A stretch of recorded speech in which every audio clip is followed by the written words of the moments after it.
Top five, top five, top five. Yeah, girl. You ready to do this? You ready to count this thing down? We're doing the top five, her. Yeah, let's set it off with 1, 2, 3, 4.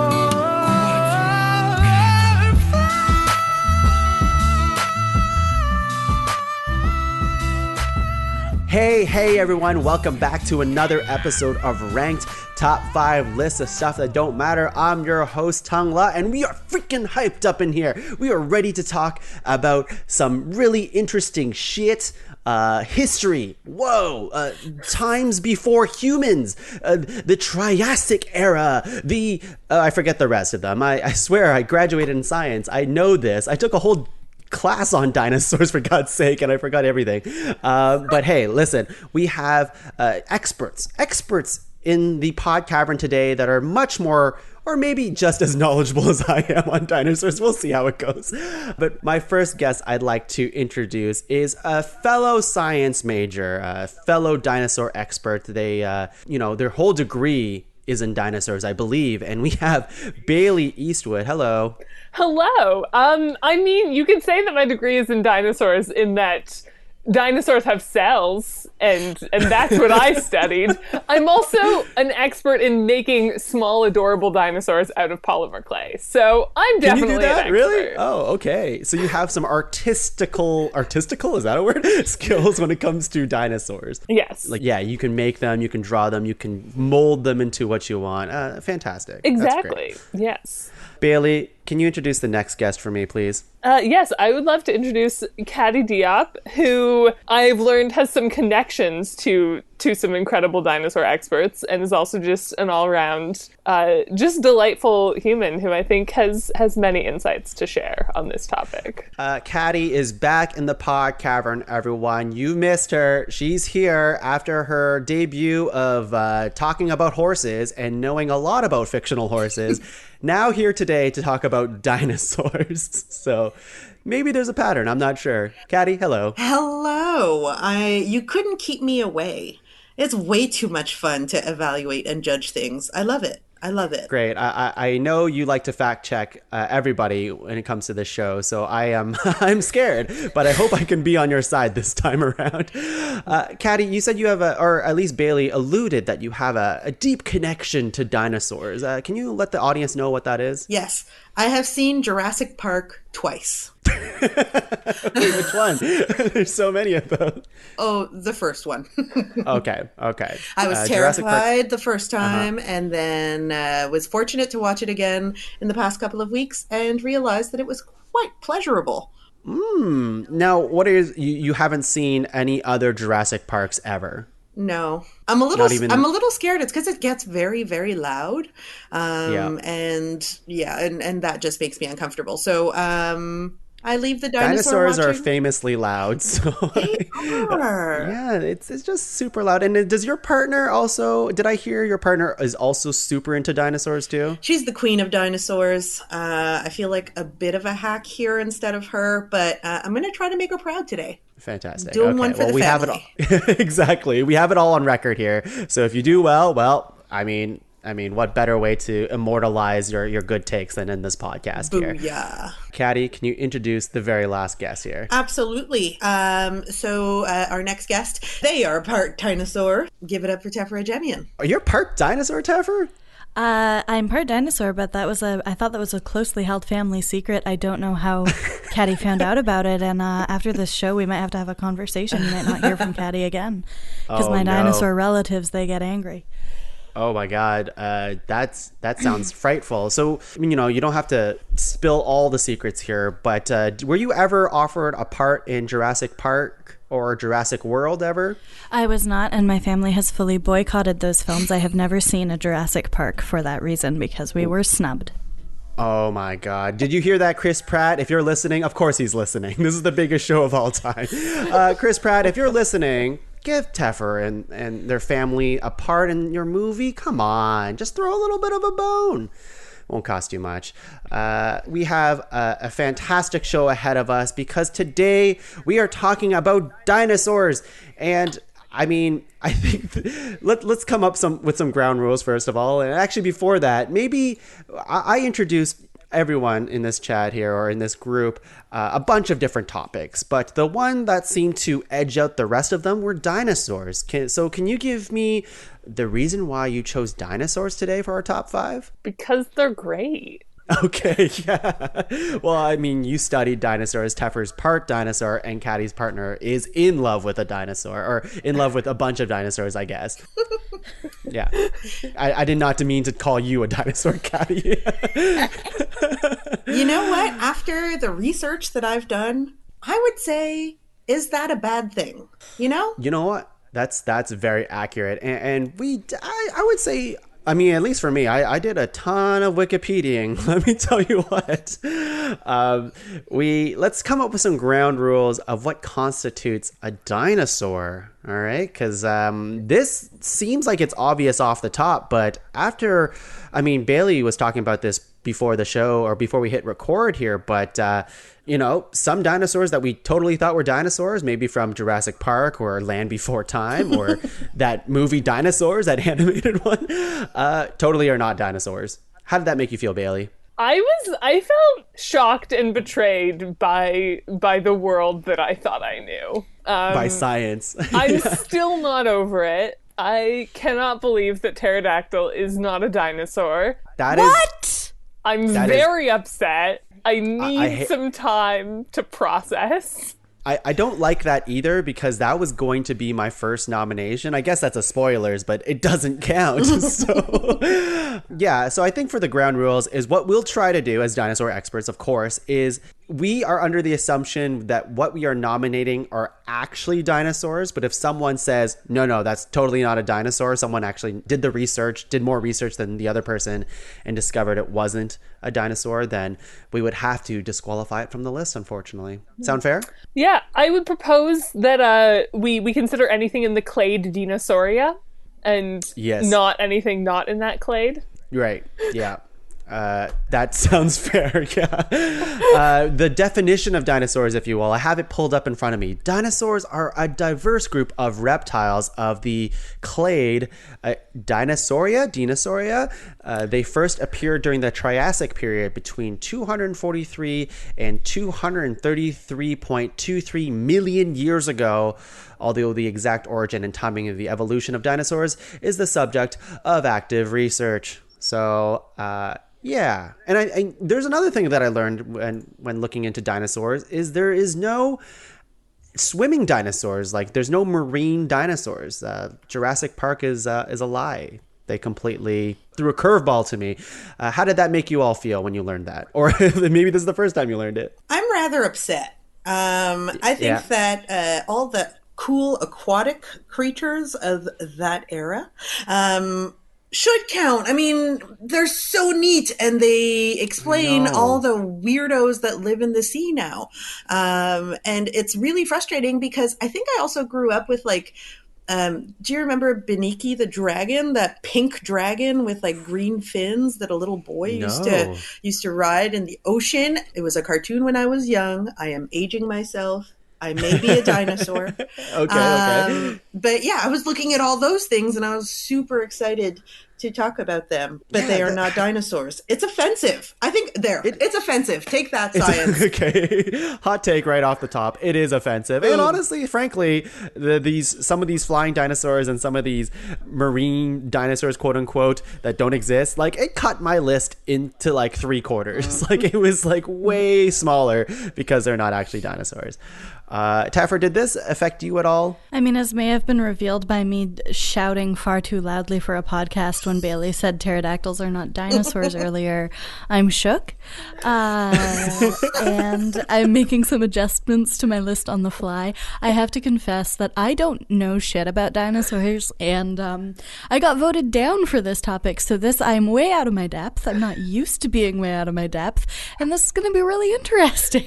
This will be interesting, and I'll be fair, Teffer. I say we're experts, but I'm quite the dummy when it comes to dinosaurs as well. Getting a little peek behind the curtain. I mean, like part of me initially was like, well, they should count as dinosaurs, but I guess that would ruin the entire topic of top 5 dinosaurs if, someone mails this in later being like, actually, the plesiosaur is not a dinosaur, so your list sucks. Mm-hmm. And someone would definitely do that. So we don't want any of that. Is there any other ground rules we want to set for ourselves today? We should perhaps establish whether we are only considering extinct dinosaurs in this wow. list. Whoa. I didn't realize there's still dinosaurs that are still alive. Birds are in the clade Dinosauria. Are they? Oh my God. They are. Jesus. I mean, I guess it all makes sense. Everything kind of evolved from dinosaurs and reptiles and such. Whoa. This is actually really good to know. What does everyone else think about this? I think it's okay, actually. I think that if someone made the effort to find a dinosaur that is still alive today, but that is still considered a dinosaur, which means that it would not be an unknown fact to most folks that it's a dinosaur, I think it'll fit. Yeah, I think initially the spirit of the whole category was extinct dinosaurs, I guess. But at the same time, I like the idea of a living dinosaur too. Although I guess I would rather not the entire list be just pigeon or something like that. I would say let's go for it. All right. I think we have enough ground rules to get ourselves started. What do you think? I feel ready. Oh, yeah, I feel ready too. So just like every episode of Ranked, we're going to go around 3 times, nominating 3 nominations each, making a master list and whittling that down to a top 5 dinosaurs list. I was trying to do that was like a woof. I was trying to do a dinosaur noise. Didn't work out. I'll work on it. Okay, so pterodactyl is not a dinosaur, so I'm going to cross that off right away. Did not know that. But I'm going to go with... So the thing that kind of attracts me to dinosaurs is how much they've been in pop culture. I love movies. I love TV shows. Power Rangers was huge for my learning of dinosaurs, the Mighty Morphin Power Rangers. And I was just kind of going through okay, well, pterodactyl, mastodon. And I was just kind of going through all of the transformations. And the one that I always kind of gravitated towards, maybe I'm dating myself here. Maybe you've all never seen Mighty Morphin Power Rangers. But I'm talking about the Blue Ranger himself, or rather the dinosaur he's associated with, the Triceratops. 3 horns. The 3 horns. All right, I'm going to send a little picture of a Triceratops, although I'd be shocked if you didn't know what it was. There's the Triceratops in all of its beauty. It has 3 horns, like Caddy said. Apparently, it's about 30 feet in length, in 9.5 feet in height, so it's pretty big. But it's a herbivore, so it will only eat plants. And I always like the Triceratops because it seems like a dinosaur that won't really give you a lot of problems unless you fuck with it. And if that happens, then you got 3 horns sticking the side of your belly. So this is my first nomination. Did anybody else have Triceratops on their list here? I did. I did not. Okay. Teffer, what are you thinking about Triceratops here? I like that Triceratops are very large because at my core I am just a child and I like big things that are cool. But I also really, really like that the Triceratops has a beak like a parrot. Yeah. And a big ruffle like a Tudor monarch. Yes, very good. It's a large and glamorous dinosaur who, much like myself, just wants to eat salad in peace. And you're glamorous as well, of course. So well, yes. that would make sense here. Triceratops also have up to 800 teeth that are constantly being replenished, and they're arranged in groups called batteries. So they're pretty. 800 teeth. That seems excessive, to be honest. Let's go on to Bailey. What do you have as your very first nomination? My very first nomination is the Brachiosaurus. And I will post a link to this. This is one of the classic long neck dinosaurs. It is not the specific species that Littlefoot was, but it is quite similar. It is, I believe, like one of the biggest boys, and it is just a very good tall boy. And unlike many of the other long neck dinosaurs, that like their necks just sort of went out in front of them and they were just a very long line, which is also good, no judgment. This one actually does the cute like standing up neck thing, which is the type of dinosaur that I like to make cute little ones out of. So the Brachiosaurus is the dinosaur of my heart. Also, its name means arm dinosaur, which is just kind of great, which I believe is a reference to the fact that its front limbs are longer than its back limbs, apparently. Interesting. Is the because there's a lot of dinosaurs that look like the Brachiosaurus, and you said Littlefoot isn't one, right? I guess there's two that look kind of similar, I guess. So is Littlefoot the other one? Am I getting ahead of myself here? According to the internet, Littlefoot is an Apatosaurus. Okay, interesting. Yes, that's what I thought. Yeah. Brachiosaurus, they're friggin' so cool. I mean, they're a classic look for a dinosaur, and they also, their necks are so freaking long. They are. And can I add something? Because I also had Brachiosaurus on my list. It is my I just love them. They're like gentle faced because of Jurassic Park, but also they're sauropods, which means that their tails didn't actually drag on the ground. Like their tails served as a counterweight for their long necks and teeny tiny heads, and their tails didn't drag on the ground. They actually kind of flittered around, apparently, kind of like a cow. Like if you think of a cow, like just that like thin tail kind of just like wiggling around. And the muscles around the base of their tails were so strong that to defend themselves, they could just like swing those things around and it would break the sound, the speed barrier. So they would make sonic booms with their tails. I love them even more now.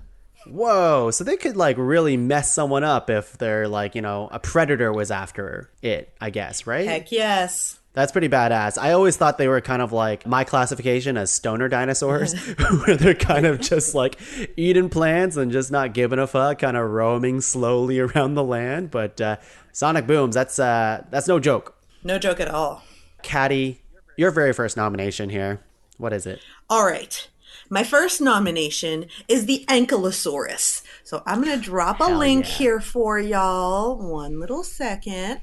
So the Ankylosaurus, she's a short and squat kind of situation, right? They're kind of built like little bruisers. Like they're short to the ground, they're wide, kind of barrel chested, and they are armored dinosaurs who are also herbivores. Now, here's what I like about Ankylosaurus is that on their, so they grow like these like kind of horns all over their bodies. They're not very long and spiky, but it's just enough for them to not look appetizing to others. And at the end of their tails, which are rather long, they have a club. So they could like whip those things around, like even though they were small. Like think of like a rugby player or like a lacrosse player where they can just like swing around and just like defend themselves like it's not even funny. And so at the club at the end of their tail, at least in the dinosaur encyclopedia that I was looking at, also it looks like testes, which made me laugh for minutes. I guess it kind of does look like testes. It kind of does. Yeah. And then I also like that they have a toothless beak. I have a bit of a soft spot for toothless from How to Train Your Dragon. And it really kind of just gave me toothless vibes. So Ankylosaurus for the win. Yeah, it does have the armored lizard dinosaur, super cool. It does seem like it would also, oh man, just imagine being hit by one of those tails. It sounds no, thank awful. you. Nope. But yeah, I like the beak. Now, Teffer, you famously love beaks on dinosaurs, is what I learned. What do you think about the Ankylosaurus beak? The Ankylosaurus was also on my list, also because it is beaked and armored. I'm getting the sense that I have a type with dinosaurs. I like that an Ankylosaurus kind of looks like the dinosaur version of a skunk, which is one of my favorite mammals. And I like that the Ankylosaurus is just kind of built to wait shit out. This isn't a dinosaur that's necessarily going to come at you. This is a dinosaur that's going to just kind of hunker down. And I admire that. And I admire a good tail club. Yeah, the tail club is the real selling point over here. But also, I like the patience of this dinosaur. You're right. Like, we always think about dinosaurs as super aggressive, like in Jurassic Park. They always want to eat you. They always want to kill you. Not this guy. Not this guy. Now, Teffer, give us your first nomination. Well, I feel like I need a little bit of a rule elucidation because I'm concerned that my first nomination is not in fact a dinosaur. Did we confirm that there are no avian and no swimming dinosaurs? Nothing that flies or swims is a dinosaur? I think there are avian dinosaurs. Okay. Caddy or Bailey, you can prove me wrong here. I think there might be out there, but I think there's no official marine dinosaur. There are avian dinosaurs, and there is one dinosaur that swims, and it's on my list. But like the plesiosaurs are not dinosaurs. But they're so freaking and the cool. pterosaurs are not. But there are little birdie boys. Well, my first nomination is Oculodentavis. And it's a fairly recent discovery. So I think maybe I'm going to slide it in there and we're going to say they're not sure yet. Okay. Is that okay? Can I would say that's okay. The cool thing about this dinosaur, it is the smallest known dinosaur. It is about the size of a bumblebee hummingbird, which is a very tiny little hummingbird.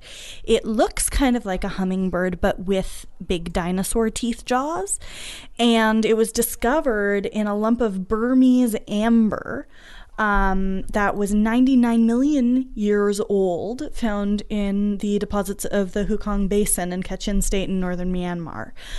It is apparently embroiled in controversy, but I think this little bird dinosaur wouldn't like that controversy because this little hummingbird dinosaur just wants to fly around and eat stuff. It also has very weird eyes, which have confused scientists immensely because they're quite bulbous with kind of shallow sockets, and they can't really figure out why the eyes are like this. And I like a good enigma. I like a good tiny flying thing. And when that's also a dinosaur, I just feel like that's not something you can beat. That sounds pretty cool. Do you have a link for that in the chat? Yes, I do. Let me send that to you. I gasped in cuteness at that description. I am in love with this dinosaur. There's a definite swoon factor to this description. Yeah, So it sounds so tiny. All right, let's see. So for the people at home, once again, the name is. Well, I'm gonna butcher the name. Teffer, you butcher the name instead. It is the Oculodentavis, which basically means eye teeth, because those are the main features of this dinosaur. Interesting. Yeah, I'd be super okay with keeping this. If it's not proven not to be a dinosaur, then it's a dinosaur to me. Does that sound okay to everyone? Sold. I feel great about it. The Oculodentavis. Fuck it. I'm just gonna. We'll get to it later. I forgot to mention that it's also called a microraptor. You just want to sit with that. This thing's winning me over. And what's this thing that you sent over here? Is it just its beak kind of thing? Yeah, that's what was preserved in amber that they found. Amazing. Freaking love it. We are going to round two, everybody. Round two. All right. So my next dinosaur is a favorite of mine, taken from, I think it all came from Land Before Time is when I fell in love with this dinosaur. I'm not talking about Littlefoot, because there are better dinosaurs in that movie than Littlefoot. I'm talking about Spike. I'm talking about Stegosaurus is my next nomination. The roofed lizard. And I'm going to send a little picture of this boy here, this good boy. I've been noticing, I guess a lot of my nominations are herbivores. Truly a good boy. I guess Yeah, he's a good boy. I mean, like, he's a chill guy. He has amazing plates called scoots, which are made of bone. And it was used for, defense, obviously. So, like, the spikes were kind of upwards and outwards. And it's just a good protection against predators. If I'm not going to say the nomination, but, those big guys that are going to eat another dinosaur. The Stegosaurus's plates and protection from its bones would kind of prevent those other dinosaurs to getting to the skin right away, which was a really great defense mechanism. Like I mentioned before, it is primarily eating like shrubs, bushes. It's a herbivore, ferns, mosses, that kind of stuff. And I would say it's kind of the same size as the Triceratops, which I did. Actually, I think it's shorter. By just a little bit. So the Stegosaurus, it's still larger than a human, but it's a definitely no joke there. What do y'all think about this Stegosaurus? I wonder how they mate. Yeah, that's a good question. Do you think one of the plates on its back are also a testicle? No, they look quite flat and big tooth-like. But no, it's seriously, that's the first thing that came to mind when I saw it was like when one dinosaur raises its tail and tries to receive the other. Hokey pokey, yeah. Do the hokey. Yeah. That's cute. Thank you. Yeah. And get down. I wonder if there is a risk of catching those two spikes at the end of the tail in the face in a moment of climactic dinosaur overdrive. Like right. This is just my sexology training speaking to me here. It's not my fault. I love this. I hear Bailey is an expert on dinosaur sex. I mean, what can I say? I know it all. Yeah, is that exactly how stegosaurs, they're probably safe when they have dinosaur sex? What do you think? I think so, yeah. I think that's exactly how it works, yes. Okay, great. Caddy, now I'm just imagining you looking at any animal, and the first thing you say is like, I wonder how that animal has sex every time you go through like a zoo or something. I'm not gonna lie. It has been like a hidden aspect of my brain for a very long time. I love me a good animal documentary, but like, of course I'm always wondering, especially when you find things out like bears have bones in their penises and things like that, and then you kind of start wondering exactly. Wow. A lot of sex education in today's dinosaur episode, I'll tell you what. It's what great. I do. I love this. Yeah, this is why we have you here. Bailey, what kind of kinky dinosaur do you have? Well, my next dinosaur is also slightly inspired by The Land Before Time, although not precisely. My next dinosaur is I need to look at this to make sure, is the Parasaurolophus, which I will send you. So this is a duck-billed dinosaur, and we all know that duck-billed dinosaurs are the best because Ducky is the best. Ducky! Yeah.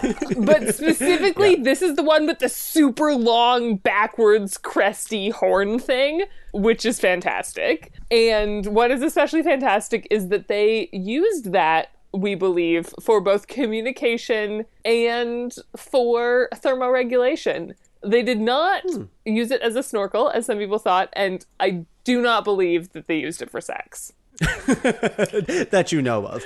I'm sure they would have found a way. Come on now. Yeah, Parasaurolophus. Did I say that right? I love this. Yeah, it's I am a very big expert on dinosaurs. Yeah, I guess they got pretty big, these guys? I believe that they were of a sizable size. Let me consult my other I have 2 different dinosaur compendiums open on my computer. Currently. Let me consult the one that tells me it doesn't have as many fun facts as the one that I sent you. So they were 11 meters long and weighed 3,500 kilograms. That was a weird way to say that number. That's pretty fucking heavy. Yeah. They also ate plants. They were a gentle giant. And I love me a gentle giant. So sorry, I'm sorry to just butt in, but I also had the Parasaurolophus on my list, and I just want to put it in that one of the things that I found on the internet, which I cannot say with great confidence is true, but I choose to believe is true, is that it made a noise like a foghorn. Oh, that's great. I feel like I have also heard that, possibly at the Science Museum. So I call it legit. You guys are just really, really affirming me today. I would love to see that at like the Science Museum, where you get to like press a button and you get to hear the name, like the sounds of all the dinosaurs. But instead, for this one, they just have a giant foghorn. You just described my nightmare. I'm very sensitive to very loud noises, and nothing creates more anxiety in my body than the sound of a horn, a foghorn, a siren. Heck no. Oh, yeah, that would be not very fun. I don't think you'd be able to survive very well in the land of dinosaurs then, because apparently they all make very loud noises. So. Caddy, what do you have as your next nomination? All right. I have up next the Cryolophosaurus. Yes, I tried to practice that beforehand. So this dinosaur is rather dapper. So this one has... Oh, it is dapper. Yeah, it has a little like fan situation above its little beak. This is a carnivorous dinosaur, which I think is actually quite nice. I was struggling to get with the carnivoruses, but this was really fun. It's just the crest that makes it fancy. Like I feel like it's like the equivalent of a dinosaur pocket scarf, or like a fascinator situation. So. I really like this one, and I every time I saw photos of it, I kept imagining it in really bright colors. Obviously, no one knows what colors dinosaurs were. We know they probably had feathers going on. So I'm choosing to believe that this one exists in a like Toucan Sam kind of coloring. So very bright colors, very much like pride flag colors as well. I'm going to send a picture of what I saw on Google. One of the very first things is it's a pretty colorful rendition of this Cryolophosaurus. Yeah, and that little crest can serve as a shield in case the Cryolophosaurus decides that it does not want to see anyone or be seen. It can simply hide behind its little crest. It can just be like, today is an introvert day, so I'm just gonna work on this crest and make sure that everybody doesn't really look at me. I love it. It's an introvert's dream. There. So the crest, it covers its eyes with well, it? Like, it's not very far. big. So. No, that's it. But it's not far, right? Because it has a raptor face, it's rather narrow. And the crest begins like where at the top of the nose. So sort of where like you would see like it's the direct nostrils. So you just follow the lines of the nostrils, and it's like instead of building a cranium box, it just makes this gorgeous little flap. So I know it's bone, but I'm hoping that maybe like it's like eyebrow wiggling, like you could probably get it to like expand a little bit.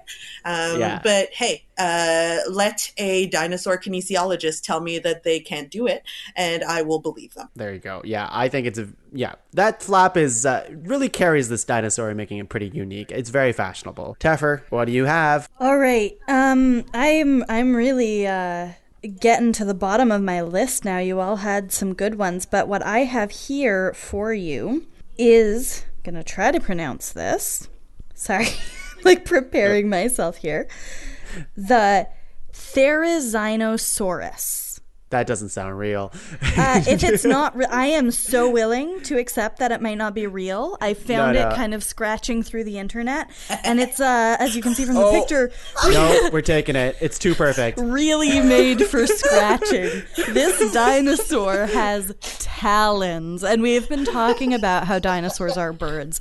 One of my favorite things in the world is that once you know that dinosaurs may have had feathers, if you've spent any time with poultry, when you imagine one of these dinosaurs with feathers on it just looks like a turkey. And imagining this little feathered turkey with its long, terrifying claws brings me so much joy. You can't emphasize how big these claws are. They're like very big. These are bananas. This is a nightmare. Yes. Now, these were also herbivores, and they also have beaks. Keratinous beaks, meaning they have beaks that are kind of like your fingernails. Oh, God. So just pull that thought into your brain to come up in the middle of the night. Can you remind me what this horrifying creature is called? It is called Therizinosaurus, I don't Meaning like dinosaurs. it. meaning scythe lizard, possibly because it used those horrifying forelimbs to harvest grain. And That's not true. it's pretty interesting because it's like it's got a pretty big like thigh situation, but like its actual legs are rather small and its feet as well. So I'm sort of wondering like what kind of balance situation, like it almost feels like it would almost walk on all fours with these huge front paws, front raptor hands, like front whatever those freakish hands are. rakes. They are, this animal or this dinosaur, Therizinosaurus, is very creepy. I just can't, but it's also hard to look away from. Something about it. It's its turkey face. I think it is. Ooh, I will have It nightmares. really looks like an ostrich also. Like there you can Yep. definitely see where the relation was built. I'm sorry, ostriches for me are some of the most vile animals because have you ever seen an ostrich's foot? No. They have 2 toes, that's it. Oh, I don't like that either. I will Oh, find God. one for you all and send it over. I really great. don't like these hands. These hands are bothering me. Yeah, they don't seem practical either. It's just like you can't really grip anything with these hands. They're just giant chicken feet almost. I mean, chickens can definitely grip things. I don't know if you've ever been gripped by a chicken, but chickens I've have not. a grip. Yeah. But this dinosaur does not look. Well, I'm not sure. I don't know enough about this freak show here, but I kind of love it. I'll be honest. I kind of love how creepy it is. Let's see. Before we move on, Caddy is showing us a picture of an ostrich's feet, and I wish I did not click on that. So that's disturbing. Thank you for that, Caddy. I don't like it. Oh no. My phone actually gave me a redirect notice that says if you do not want to visit that page. Mine said the same thing. So did It's like, mine. are you sure you want to watch? You want to do this, you weirdo? Only one of the toes has a toenail, and it's a very scary toenail, and I don't like it. No, the back one has a little toenail too. It's just small. Okay, well, I still don't like it. I don't like it. Someone should clip those toenails. It's too freaky. Let's go to round 3, everyone. The final round of dinosaurs here. This is, I didn't expect this dinosaur not to be said. I was gonna not say it, but it would be, it'd be a crime not to mention this dinosaur. It truly would. We have to. Caddy, we have to. How do you have a dinosaur list without even mentioning this dinosaur here? It's the king of all dinosaurs. The king of the tyrant lizards is the actual definition of this guy here. The lizard king, the Tyrannosaurus Rex. The Red Ranger dinosaur, I guess. I heard some boos. What is with these boos? You're all against T-Rexes here? No, it's just that the T-Rex gets so much press. Okay, yes, because of Jurassic Park. Yes, because, like, don't get me wrong, the T-Rex is a badass. But the T-Rex doesn't have an issue with marketing right now. So their branding is totally done for them. Like, everyone is excited about a T-Rex. I just think that there is, that we should encourage inclusivity and diversity when it comes to dinosaurs, and stop talking about just the good old T-Rex. Did I just create an analogy about race with dinosaurs? I think I did. I'm very proud. I was going to say, Caddy, that the T-Rex is the Republican of dinosaurs, so I'm there with you. Boom. Wow. And Bailey, do you feel the same way about T-Rexes here? Yeah, they're big and mean. They get too much credit. And I don't like them. I'm over them. Wow. I retract my nomination. No, I don't. The T-Rex forever. Here it is, everyone. No, I totally get that. I was also like, do I want to have the T-Rex mentioned in this list? But again, we just have to mention the T-Rex. I mean, it is popular for a reason because it is a very iconic dinosaur. It has very tiny hands, which is my favorite part about this dinosaur.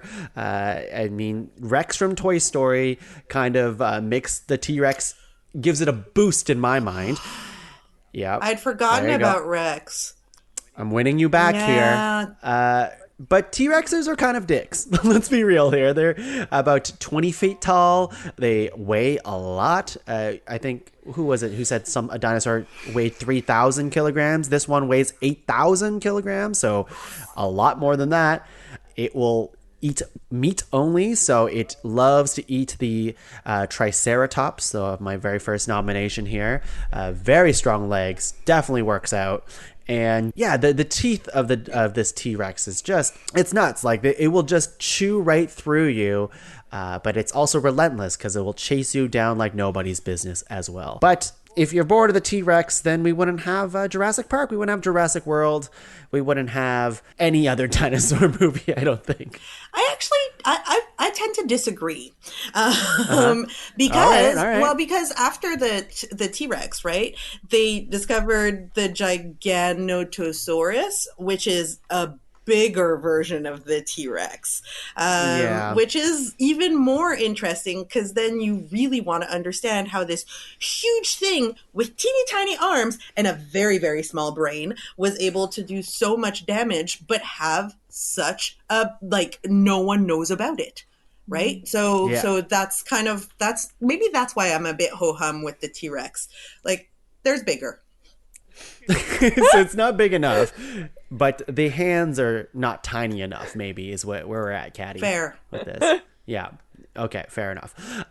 Bailey, what do you have as your final nomination here? So this was difficult because there were two that I was choosing between, both carnivores, one very large, one very small. But I have gone with the large one because I really wanted a swimming dinosaur. I was really mad that the Plesiosaurus was not actually a dinosaur. That's a crime. And I discovered that the Spinosaurus is thought to be the first known swimming dinosaur. They think that this boy spent most of its life in the water. It has webbed feet, which is kind of adorable. It also has a sail on its back, which is just, like, unnecessary and great. Love me. I also have a soft spot for Dimetrodon, which is also not a dinosaur, and they have a sail on their back. So I have a fondness for the sailback, the snaz. So yeah, Spinosaurus. Also great name, Spinosaurus. Why do you think it's called the Spinosaurus? Is there something with its spine that okay, I guess it's like the fin on its back that it's the thing? I believe thorn lizard is what the Natural History Museum is telling me. I don't. Apparently, it was named by somebody named Stromer in 1915. So we would have to use our time machine to go and interrogate them and see why. Yeah. My time machine's down right now. It's in the shop. It's in the shop right now, unfortunately. The Spinosaurus has some pretty creepy teeth, it looks like. Yeah, it has a weird face. Weird face, alligator-like face, a very long tongue, it looks like. Quite. Yeah. Caddy, what is this? How does this? You know what I'm going to ask you. Of course. What do you think? Yeah. Okay. What kind of weird stuff does this dinosaur get up to in its spare time? Probably some dinolingus, let's be honest, with a mouth that size. How can we not go there? But I also like that they seem to have like an interesting swim stance from the images that we got from Bailey. And I kind of like the idea that it like swims a little bit like have you seen Fiona the baby hippo who just like kind of prances in the water and propels herself. I'm kind of imagining them like that, but like kind of in a Fantasia sort of way, you know, with the Fantasia 2000 with the flying whales. Yes. So that is what I keep thinking about. I think they're kind of like aqua unicorns. Like they're kind of funky. Like there's something interesting, and also they are giving me strong Komodo dragon vibes also, Yes. which I kind of dig. Right. Yeah. I'm glad that you're able to find a marine dinosaur, because I thought there wasn't any. The site that I went to says no to marine dinosaurs. But hey, I guess this proves me wrong. So thank you, National Geographic. Caddy, what do you got? Are you ready for me? I'm ready. My last dinosaur nomination is another herbivore. It is the Pachycephalosaurus, which is a funky little dinosaur. Oh, yeah. It is not the biggest. But it is really fun because this one has a dome on its head. It's basically like a dinosaur wearing a helmet, and I love it. I love it also because like on the lower side, especially towards the back of the dome, they also have these little spiky bone spurs coming out. So this bud is a herbivore. They're about like they're about like 4.5 to 7 meters long, and they weigh about like, you know, they're not that big. It's like 450 kilos. So we're not even talking tons, right? Right. So they're funky. They've got a good sense of style. Like their hat just makes me think of like a Devo hat, like one of those like little funky little things that you would wear to Burning Man or something like that. I also like that they're super compact in the body. Like their necks aren't particularly long. Their body's rather squat. So you can tell like they look almost like a linebacker, you know? And they have their tail doesn't seem very long, but it seems quite strong. Like it seems like it would be able to like just either poke someone with it or like just use it to like propel itself forward. Kind of like, you know, like the strong glutes of a Serena Williams, you know? So yeah, that is my final nomination. And they use their skulls not for anything special other than to fight for mating rights. So they would basically just bump heads with one another instead of ripping each other apart, which is really kind of funny.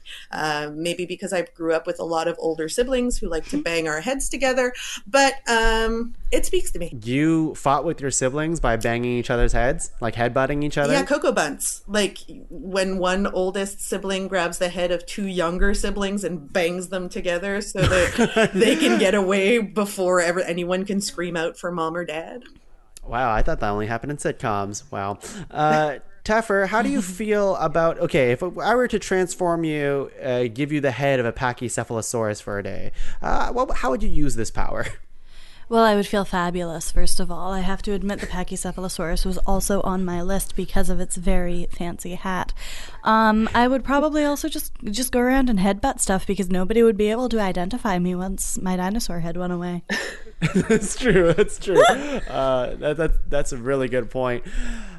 Yeah, I love that. The Pachycephalosaurus, it doesn't, I read some things where it doesn't like to, there's like a debunked theory that or rather the theory is debunked that it doesn't actually ram stuff head on, apparently, because it would like crack its skull. So they're thinking that it rammed more on its side instead. Hence the little spikes. Yeah, you got it. So pretty interesting stuff. And we actually have one more final nomination. And Teffer, take it away. Now, I've got to say, I'm so delighted that the Spinosaurus, Spinosaurus and the Pachycephalosaurus both made it on, because they were, I was having a bit of a Sophie's choice with my list. And I get to bring to you all the Sinorthosaurus, which is another really obscure one. You've probably never heard of it. It is, in fact, another Microraptor, and it is a feathered dinosaur.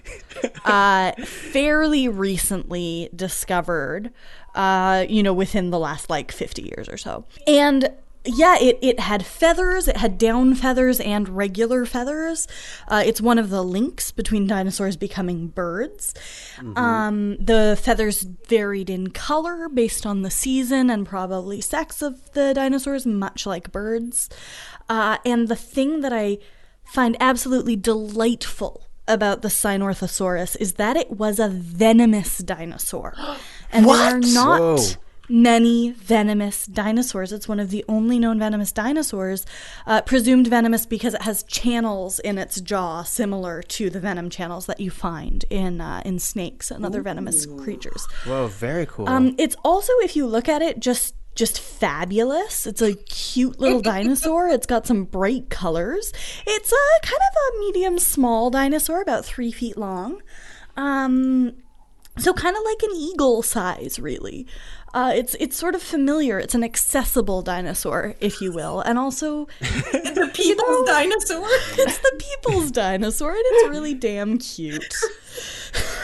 This is a little bit cuter. I'll just say a little bit cuter than your other nomination here, Teffer. Was it the Therizinosaurus? That one, that freak show. Yeah. This one's actually cute. I like this one. Yeah, this one's good. Yeah, the feathers are cool, and you're right. Like it seems like an obvious evolutionary period before all these animals turning to birds down the road. So you can kind of definitely see that in this. That's really awesome. I like the long tail situation as well. It seems like it would be very swooshy. Like as it. I don't even know. Does this thing fly though? Yeah, that's my next one. It does. Yep. I mean, not anymore because it's extinct and they're all very dead. Yes. Fair I enough. like that little the front facing talon on the on its little foot because that means that it could attack things head on and just like dig a nail in and like, for example, let itself fall to like create a really big gash into its prey. That's really neat. Caddy, I'm seeing a pattern here where you look at animals' feet as well, very, very closely. I do. So first the ostrich, now the I can't even say it. The fancy bird dino. The fancy bird dino. So yeah, if you had to choose feet for a day, would you choose this feet or the ostrich feet? Ostrich feet, 100%. They're huge. This would make me look like I have like the tiniest, daintiest feet, and I'm a fairly large human being, and that would not fly. Yeah, it would not fly. Boom. All right, everyone, we have our list of 12 dinosaurs here. A very exciting list that we are going to rank after the break. So let's just take a break, and when we're back, we're going to rank top 5 dinosaurs.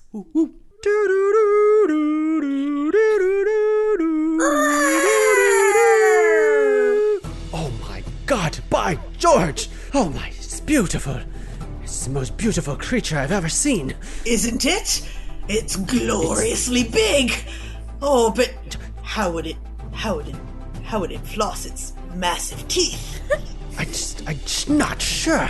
I mean, is there floss even that big for a creature that size? I mean, I'm only Jeff Goldblum in Jurassic Park. I can imagine I know who you are. chaos theory would, explain something. But what if we just got a really, really big ball of floss? I think we can do that. Chris Pratt, give me your phone, quick. Hey, I'm Chris Pratt. Here's you. my phone. Yeah. You're very handsome. Thank you. Okay. All right. Cool. You know what I've heard? Jeff Goldblum. What I've heard is if you go to www.podcavern.com, instead of going directly towards Amazon and just supporting Jeff Bezos directly, who wants that? Instead, go to podcavern.com, click on the Amazon affiliate link, and whoever buys anything from that link, it will cost them no extra money at all and gives a little bit of a kickback to our home in the Pod Cavern. Wow, David Attenborough. That is not chaos theory. That's just good sense. Oh, it came really quickly, all right. This floss is very, very long. All right, I'm just going to lasso it towards this dinosaur. Let's do it. Let's see what happens.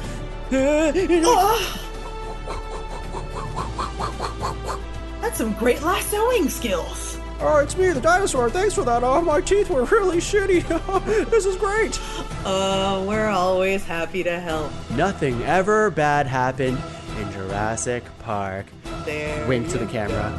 go. MyCavern.com. Top five. Hey everyone, we are back. We are ready. We all just watched all Jurassic Park and Jurassic World movies back to back to get ourselves amped up for the second half of the episode. So watch out. We are ready to rank some dinosaurs. And the list we have from the first half, we have a list of 12 that's very exciting. We have Triceratops, Brachiosaurus, Ankylosaurus, Oculodentavis. If I mess this up, I'm sorry. Any paleontologists out there that are listening. Stegosaurus, Parasaurolophus, Cryolophosaurus, Therizinosaurus, T-Rex, Spinosaurus, Pachycephalosaurus, and of course we have the Sinornithosaurus. I really should have practiced these before we went back into the show. All right, everyone. We have an obligation, a duty to whittle this down to a top 5 list. And how we'll do that is I'll let everyone star a nomination, not from your own list, and we'll start whittling it down from there. So, Bailey, do you want to give me a star on the list that we have so far? I would like to give a star to Oculodentavis because it is adorable as heck, and I love it so much. I love it.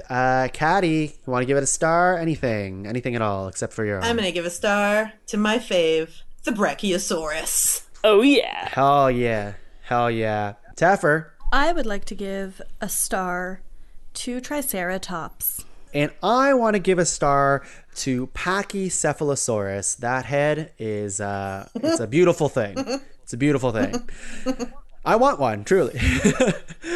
All right, so, and did somebody send a link to tiny, like, miniature Pachycephalosaurus? Did I see that, or was that a different? I did. When I was Googling it to see, I found that there is also a tiny one. It is less than a meter long, and I'm a little bit obsessed, that's all.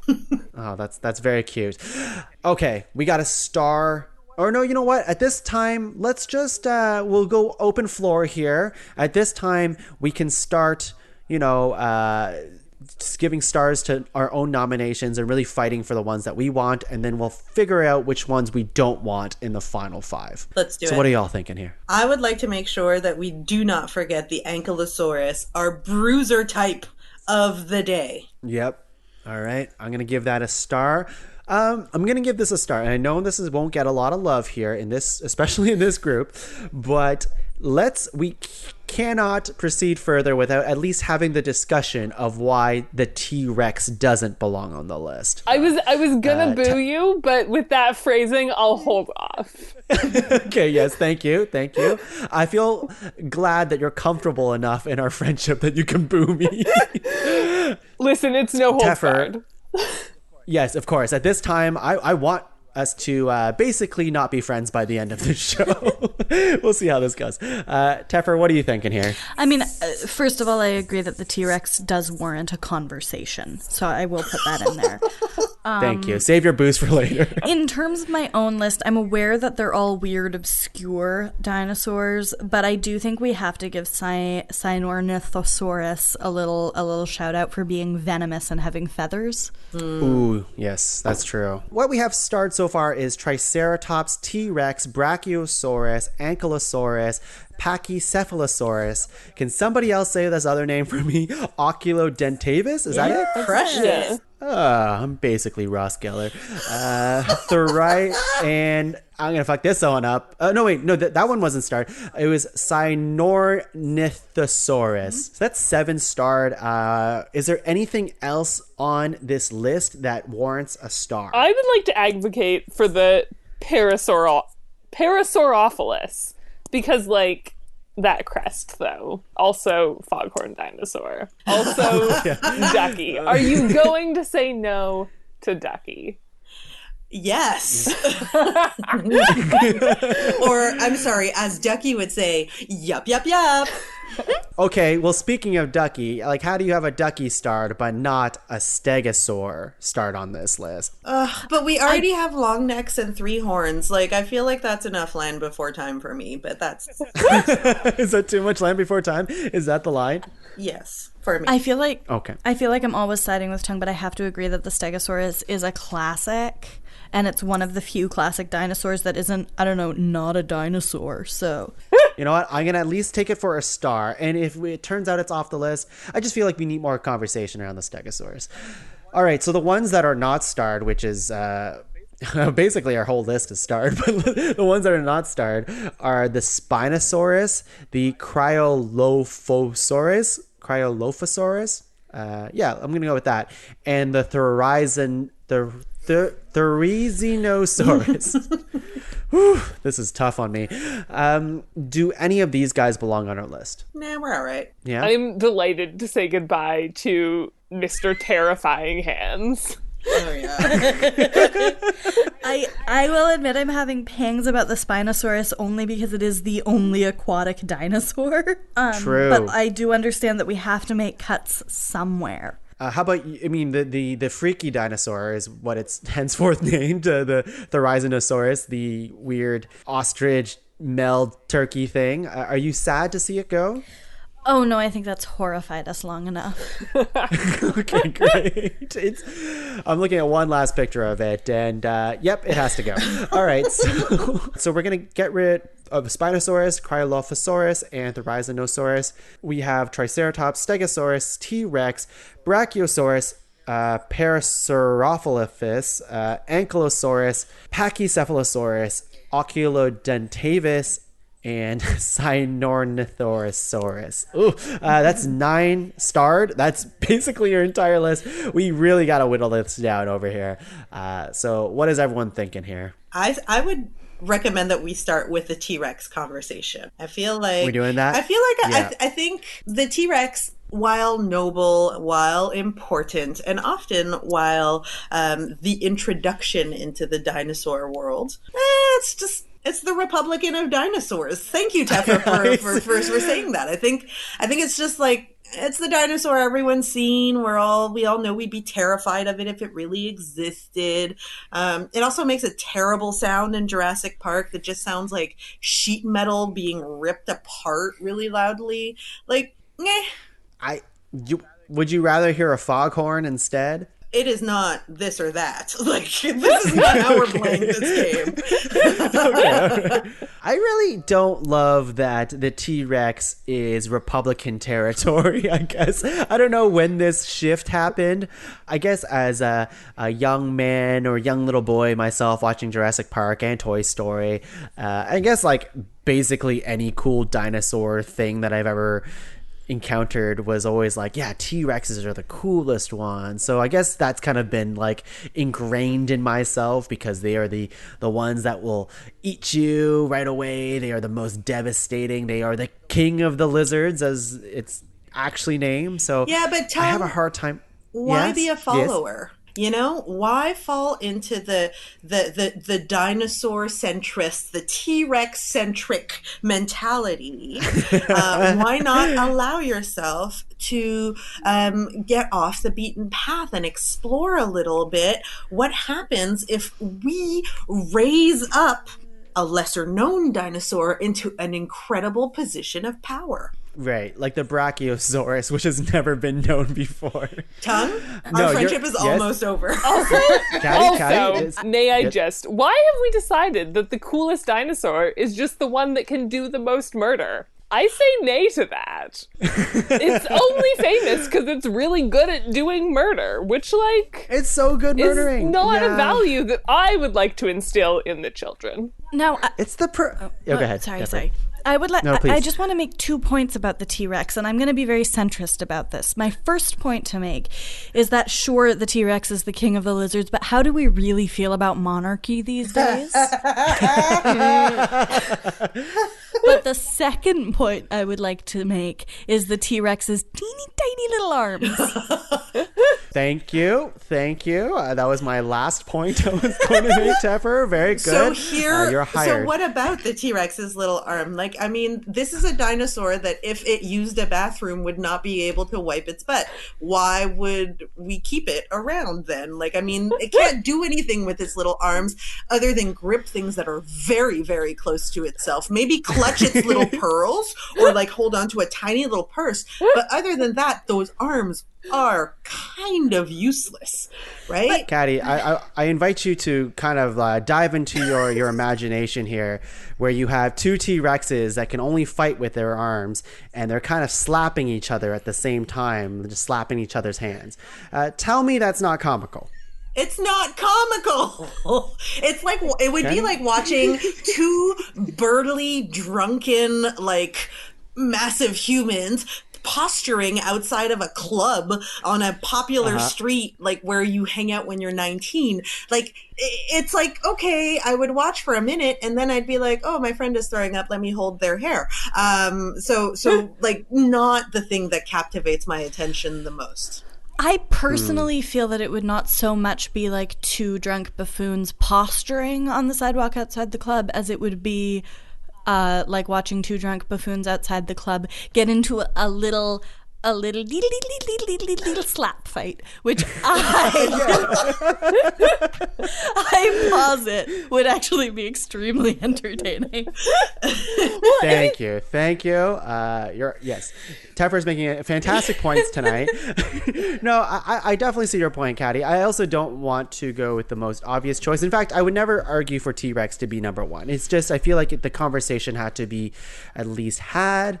Do we have any other carnivores on this list? At least, you know, I do like to have at least one kind of, like, if we're going to have representation on this list, then we probably need at least one predator on this list, right? But I mean, don't we live in a predator-centric world, Tongue? Like, isn't this what we were just saying? Let's give our herbivores a chance. I mean, they can have any other 4 slots. You're okay. Also both. I believe that Oculodentavis and Sinornithosaurus are both carnivores. They're just small carnivores. But if you get a flock of them set on you, but each one of them is making tiny murder. It's cute. Yeah. So tiny murder's okay. Small. All right, we're going to leave T-Rex off the list because it only does big murder, apparently. So tiny murder is okay. It's completely fine. All right, so Triceratops, Stegosaurus, Brachiosaurus, Parasaurolophus, Ankylosaurus, Pachycephalosaurus, Oculodentavis, and Sinornithosaurus. We still have 8. We have to cut 3 more. Where are we at? I think we gotta pick one of the tiny bird dinosaurs. I think that having both Oculodentavis and Sinornithosaurus, understanding that I have put both these contenders forward, I believe one of them has to go. I think we have to pit them against each other. How should we judge this? Like, should we go by how majestic and how much like we would like to like hold one in our hands, or are we going based on like sheer dinosaur badassery? I mean, I think if we're going by how much we want to hold one in our hands, we're losing Stegosaurus, Brachiosaurus, Parasaurolophus. Yeah. No, I'm talking about the 2 birding dinosaurs. Come on now, Teffer. I think we all have to just go by the criteria we feel in our heart, honestly. Yeah, I think it's the X factor, you know? Right. So I like the Oculodentavis because it's such a small little hummingbird type thing. But when you look at pictures of it, does it look... Because to me, like, just the pictures itself, it looks like a bird that already we've seen in, you know, this in 2020, right? Like, if I look at a hummingbird and look at Oculodentavis, they look pretty darn similar. But the Sinornithosaurus looks like, I don't know, it's very prehistoric, you know, like it's an animal that we've never seen in the real world, or not anything that's completely close to it, and it was definitely like an evolutionary period. So I think that one kind of sticks out to me a little bit more. I just added one more piece of evidence to the chat for your perusal, which is an artist's rendition of Oculodentavis, because I feel like just going by its skull isn't fair to this tiny little murder bird. So I'm going to go ahead and vote for the Oculodentavis because, one, teeny tiny murder bird, and two, I think that there is something really lovely about imagining a flock of hummingbirds with murder on the brain. Like, there's something really charming about that, like about it being very appealing as well to the eye. Like, it's a bit more aerodynamic, and it's got red murder eyes. I mean, that's pretty awesome, period. Bailey, where do you stand on between the two here? I'm deeply on the fence because the other thing that's very cool about the Sinornithosaurus is, as far as I understand, I believe it's part of the group that is considered to possibly have 4 wings. It has like the big feathery things on its back legs, which is neat. But also tiny murder bird. And I love the idea that like you step into your time capsule and you go back to, many millions of years ago, and you just see this beautiful little hummingbird, and you're like, oh my goodness, it's a hummingbird, how adorable. And then it just like opens its mouth and chomps on a little insect with all of its giant teeth. And I think that would be, I just like that. I think that's great. There's something very Tim Burton-esque about it. Indeed. This is tough. I also, this one's the venomous one, right? The bigger one is the venomous one. The biggest, yeah, exactly. Now, I think that we can't rule out venom for Oculodentavis just because they haven't found evidence of it yet, because they have found very few remains of the tiny murder birds, and they have found more of Sinornithosaurus. They are also related, okay. They're the same like kind of general family. So we shouldn't feel bad from choosing one over the other, is what you're saying. I mean, you might create some sibling rivalry, and I mean, Caddy just told us about that, so I think I'm also leaning towards Oculodentavis just because it is the smallest known dinosaur, and that is special. All right. Bailey, how do you feel about that? I feel good about putting that one into our top 5 and saying a tearful goodbye to the Sinornithosaurus. Sorry, Sinornithosaurus. I finally got it at the very end. Yeah, I am sad to see it go because it's another one that's kind of like rapture-like. You can tell I like T-Rex type of dinosaurs, and this one seems to also be gone now. But hey, you know what? The little murder bird, I think there's a little bit more to it. Probably because it can tiny murder stuff. So what else do we have here? So we need to cut two more on our list here. May I suggest for our next whittling down, we just pit the 2 remaining theropods against each other, and we could pit the two remaining. I believe it's just give me a second. Euornithopods. We could pit the 2 remaining Euornithopods against each other. What does that mean? That would be that would be the Parasaurolophus and the Pachycephalosaurus. Okay, what makes it I assume you know this information. What makes it a Euornithopod? They are the herbivorous ones that mostly walk on 2 legs and often have weird things going on with their heads. That's the scientific definition. You're really putting that degree to work here. Yes. Okay, so yeah, I completely agree with that. So which ones do we want to do first then? Let's do the ones with the stuff on their head. Ones with stuff on their head. So we are looking, that's the Pachycephalosaurus and Parasaurolophus? Yes. Okay, cool. Ooh, this is tough. So for the people at home, the Pachycephalosaurus is the one with the awesome headbutt head. And the other one, which I've already screwed up its name enough on this podcast, it's Ducky. It's Ducky. So one with the giant alien-looking tail thing, but on its head. I'd vote for the Parasaurolophus. I think they're like Ducky is quite cool, and if we're pitting them side by side, those ones seem friendlier, like they seem more approachable, kind of like the dinosaur that would come hang out with you if you were in the schoolyard and needed a friend, you know. And they also, for some reason, remind me of like cows or camels for some reason. I think it's their little beak situation. But they look like they'd be like really friendly. They're very approachable, which I do like about them. Although the drawing that I'm looking at makes their front arms look like feet without big toes, and I really don't like it. Yeah, I think I'm looking at the exact same drawing. I'm like, ooh, I don't like that. Teffer, what do you think? Oh, I am with the Parasaurolophus. Very good, thank you. 100% of the way. They have soft, gentle eyes. And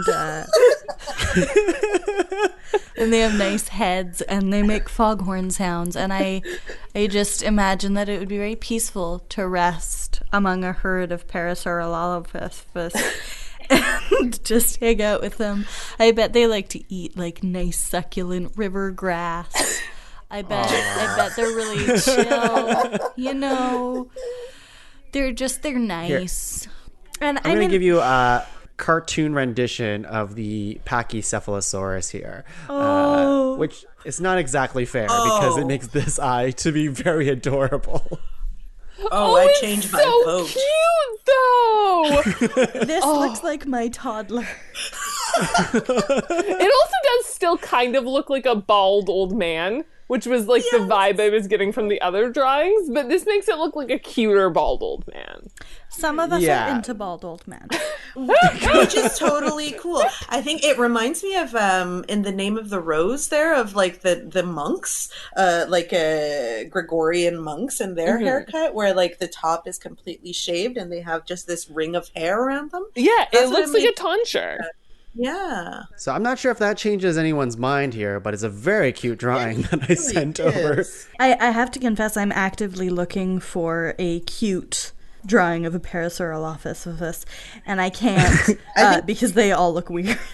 I think if you send us an image of Ducky, that would work.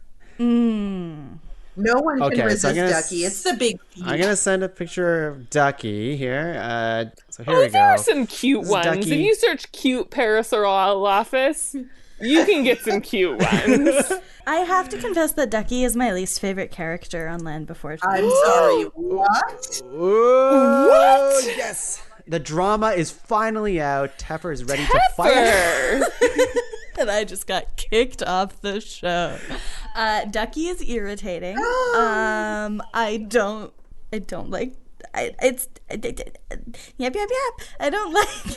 I don't like it. Teffer, you not liking Anne of Green Gables, I could deal with, but you not liking Ducky might be where our friendship ends.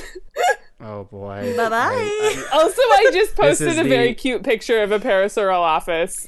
It looks like it's possibly by the same artist. I have to confess, I also have only seen Land Before Time once, and I think I saw it as an adult. So I'm maybe not maybe don't have the same emotional connections as the rest of you. Right. I maybe don't have a heart.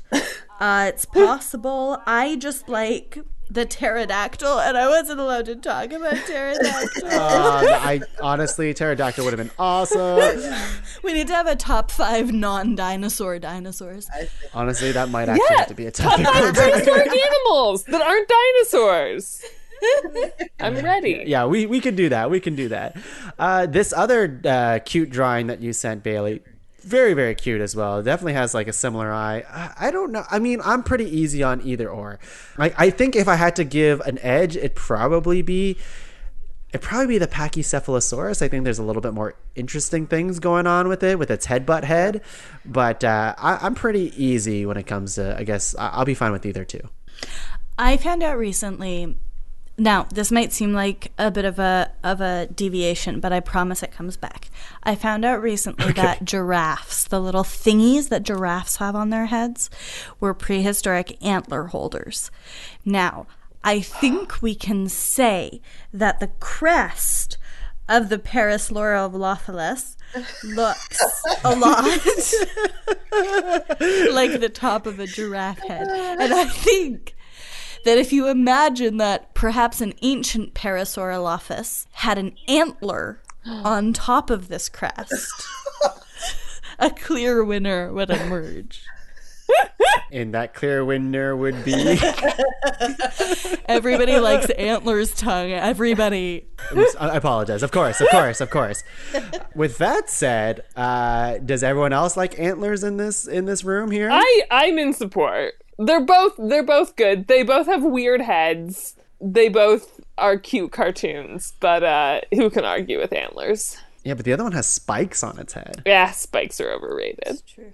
Wow, Bailey with the big statements. What? Yeah, jeez, Louise. All right, I guess spikes are overrated. T-Rexes are overrated.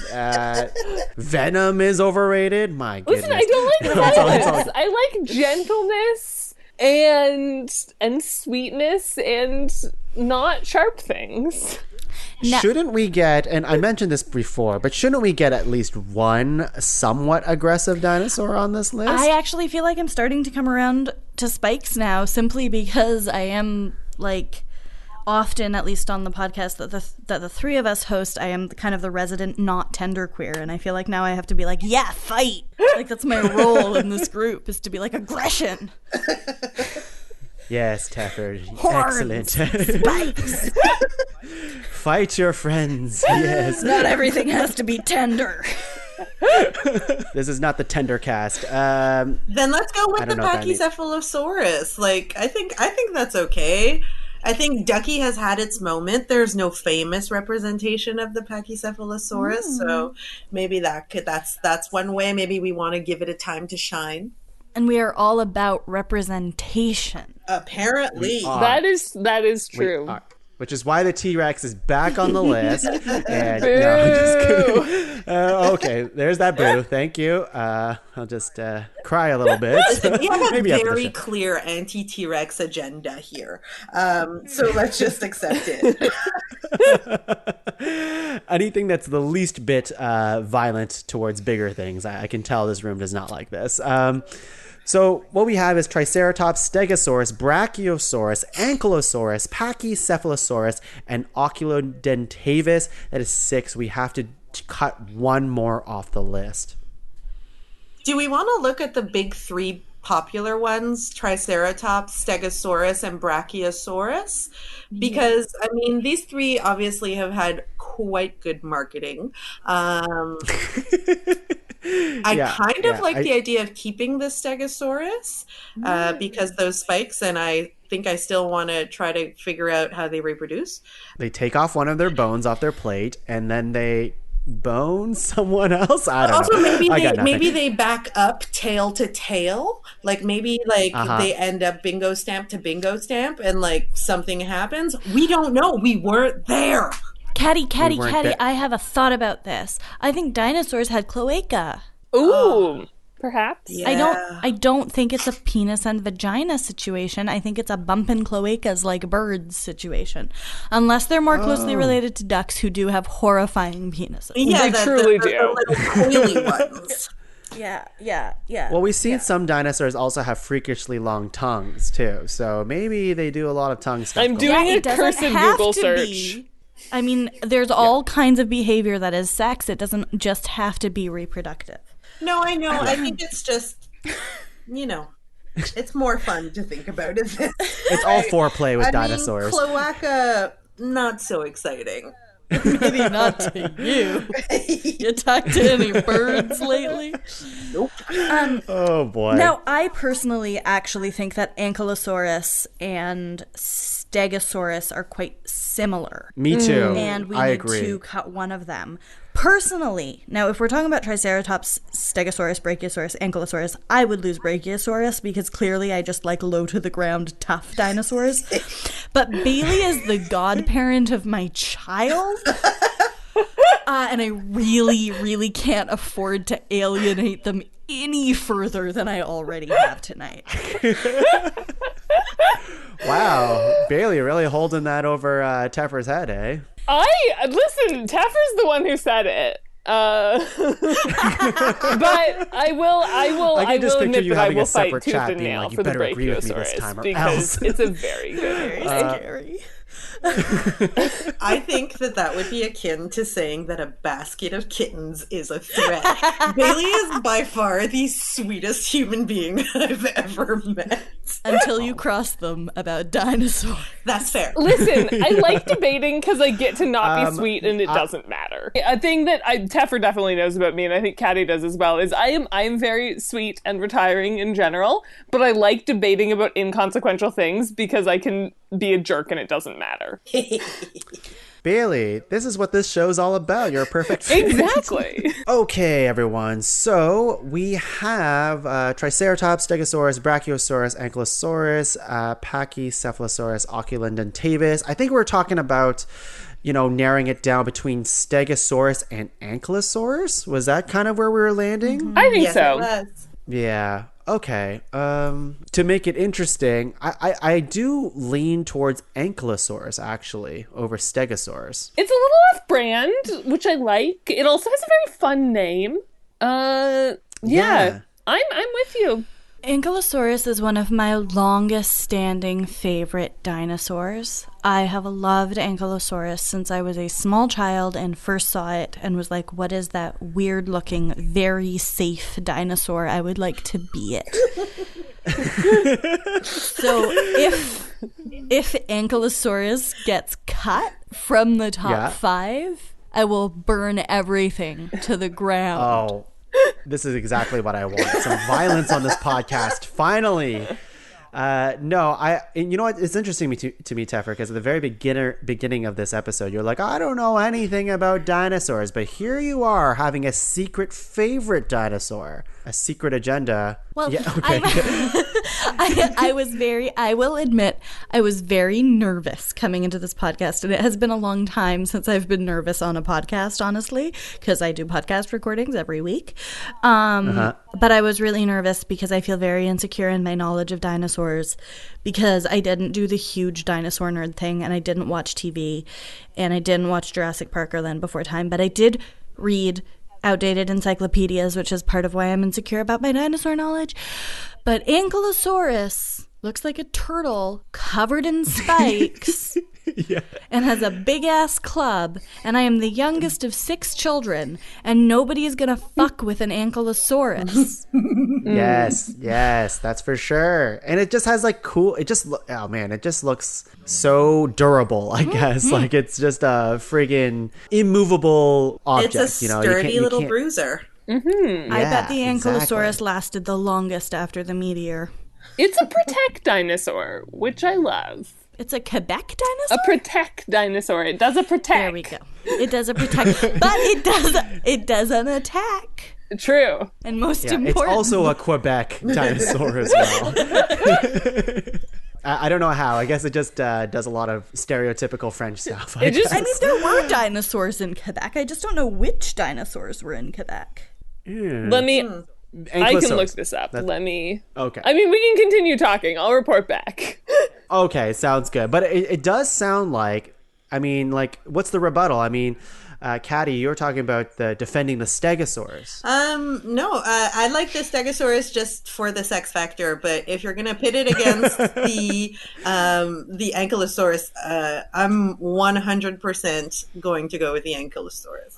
Aren't you more curious about the Ankylosaurus's sex factor? I mean, like, don't you think it can do some kinky stuff with that club tail? Heck yes. Heck yes, Great. Tom. You know that it's happening. Also, they wear armor. You know what happens when people wear armor and creatures wear armor? It means there's a soft, vulnerable side underneath. Okay? Okay, yeah, The you're right. So, like, when they get together... wants to make you a pot of tea and listen to your troubles and kind of give you that nice shoulder pat, that tells you that you're going to be okay because the Ankylosaurus is soft and vulnerable underneath all of those bony spikes. Right. Hard exterior, soft interior, just like a very soft spot. Yeah, I like to imagine like two ankylosauruses get together, they get to know each other, and then, when they finally feel comfortable and want to spend the rest of their lives together, they peel off the armor. Metaphorically, please. That's a horrifying. Not metaphorically. I did not say metaphorically, physically. They will peel I off the don't armor. like that.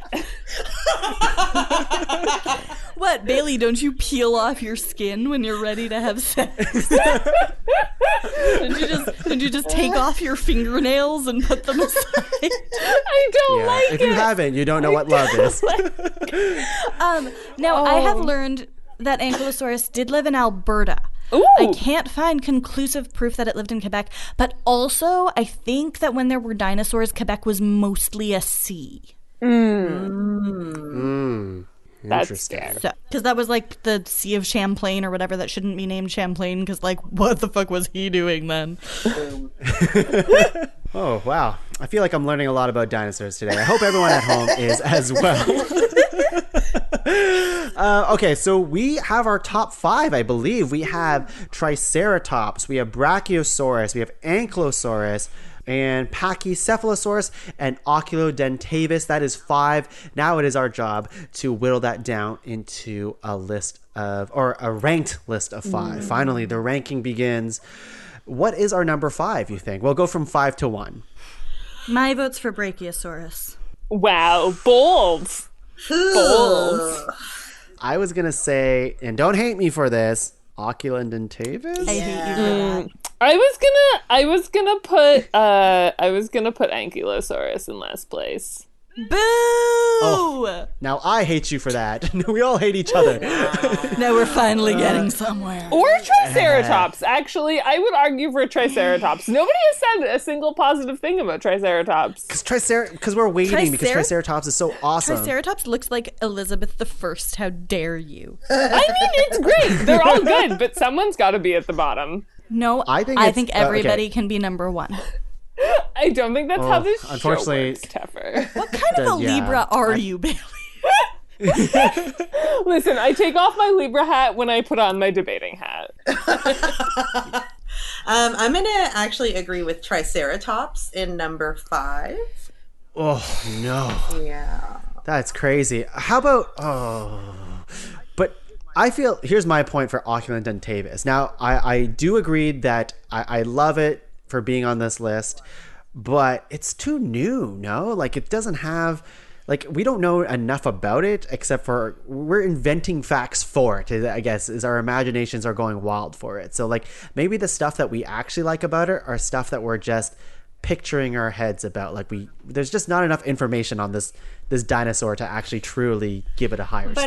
That's my if there's one thing in the world that we shouldn't accept, it's new stuff. Let's not accept anything Are new. you saying...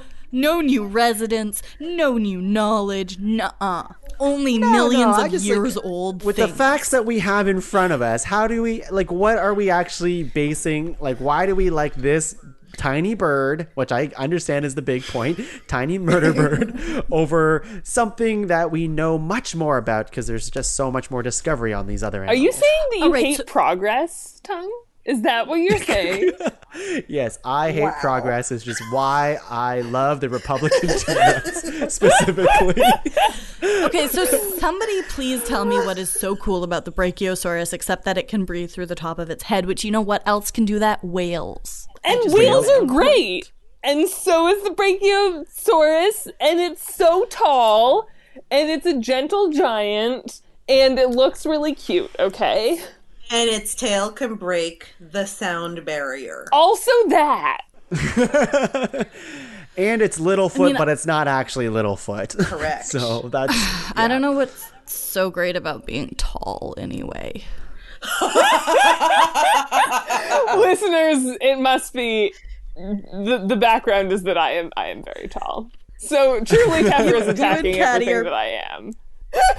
You and Caddy are both really tall, and I don't see what's so cool about that. I'm gonna go hang out with but they both don't have very long necks. Brachiosaurus has like a giant neck. I'm not sure if, I mean, I guess I shouldn't speak. Bailey, I've never met you in person, so you can. Bailey actually can you grab food off trees by just stretching your neck? I have never tried, so I can't say that I can't. Okay, report back to us in a couple minutes when you've tried that. I understand what you're saying, though, about the dentavis. Meh. But at this, I think it's because the imagery is also really cute. And there is something really exciting about a very small thing being quite so dangerous. The Brachiosaurus is huge. It's a gentle giant. And we have its exact opposite. Miniature murder bird. So I think that both of them can probably wait it out at least another turn. Mm-hmm. And I'm going to bring back the fact that the Triceratops, if we go by popular culture representation, they're quite stubborn and conservative. If I remember Sarah's family correctly from the land before time. They're xenophobic, in fact. Steven Spielberg was able to make a Triceratops, and he was able to make a Triceratops pile of poop, which tells me that we probably have too much information about the Triceratops, and it should be at the bottom of the pile. But it has such a fashionable plate on its head. Have we considered putting the Pachycephalosaurus at the bottom of the list? We have not considered that. Yeah, that would make sense.